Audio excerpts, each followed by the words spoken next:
আমরা সবাই মৃত্যুকে ভয় পাই, কারণ মৃত্যুই যেন সব কিছুর শেষ।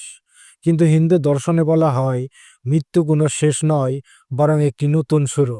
কারণ আত্মা কখনো মরে না, আত্মা অমর। কিন্তু প্রশ্ন হলো, এই বিশ্বাসের পেছনে কি শুধুই ধর্মীয় অনুভূতি, নাকি এর পেছনে রয়েছে দৃঢ় দার্শনিক ও যুক্তির ভিত্তি?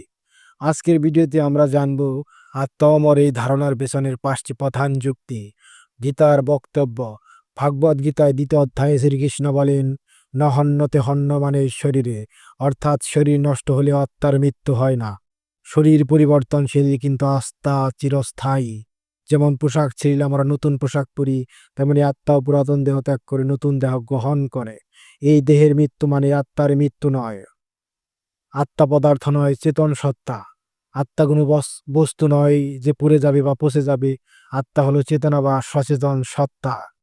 উপনিষদ বলে, অছেদ্য অযম দাহ কল্য অশস্য এবস, অর্থাৎ আত্মাকে কাটা যায় না, পোড়ানো যায় না, শুকানো যায় না।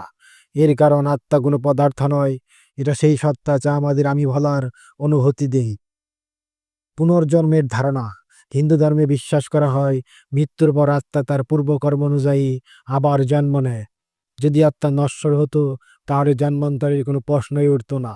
আত্মা টিকে থাকে বলেই পুনর্জন্ম সম্ভব।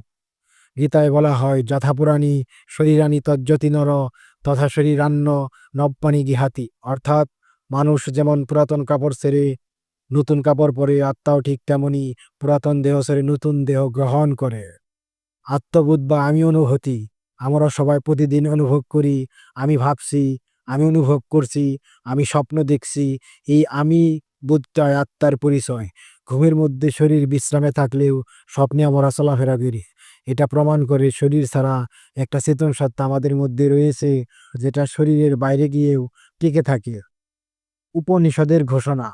উপনিষদে বলা হয়, আত্মার না জন্ম আছে না মৃত্যু। আত্মা কখনো সৃষ্টি হয় না, নষ্টও হয় না। যা সৃষ্টি হয় না, তার বিনাশও হয় না। এই দার্শনিক যুক্তি আত্মাকে অমর বলে প্রমাণ করে। সুতরাং আত্মা অমর, এটা শুধু একটি ধর্মীয় বিশ্বাস নয়, বরং এটা একটি যুক্তিসম্মত ও অভিজ্ঞতালব্ধ সত্য। হিন্দু ধর্মের গভীরে গেলে দেখা যায় জীবন একটি অবিরাম যাত্রা, যেখানে আত্মা বিভিন্ন দেহে জন্ম নিয়ে তার কর্মফল ভোগ করে, শেষ পর্যন্ত মুখ্যের মাধ্যমে চিরশান্তিতে পৌঁছে যায়। জন্ম মৃত্যু পুনর্জন্ম, এই চক্রে আত্মা কখনো হারায় না, শুধু রূপ বদলায়। আর এই আত্মার অমরত্বের ভাবনায় আমাদের জীবন ও মৃত্যুকে নতুন দৃষ্টিতে দেখতে শেখায়। এই ছিল আজকের আলোচনায় আত্মা অমর এর পেছনের যুক্তি। ভিডিওটি ভালো লাগলে লাইক দিন, কমেন্ট করুন। আর হিন্দু দর্শনের আরও ভিডিও পেতে চ্যানেলটি সাবস্ক্রাইব করুন। জয় শ্রী কৃষ্ণ।